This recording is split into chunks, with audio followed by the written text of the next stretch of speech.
প্রিয় দর্শক, একদম নদী তীরে দেখুন কত সুন্দর নিপুণ হাতে কারুকার্যগুলো দেখতে থাকুন। কত সুন্দর সুন্দর গর্ত করা হয়েছে।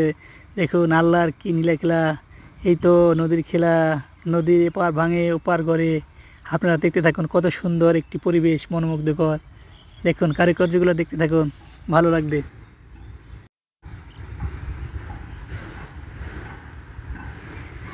যদি আপনাদের ভালো লাগে অবশ্যই আমাদের চ্যানেলটি সাবস্ক্রাইব করুন।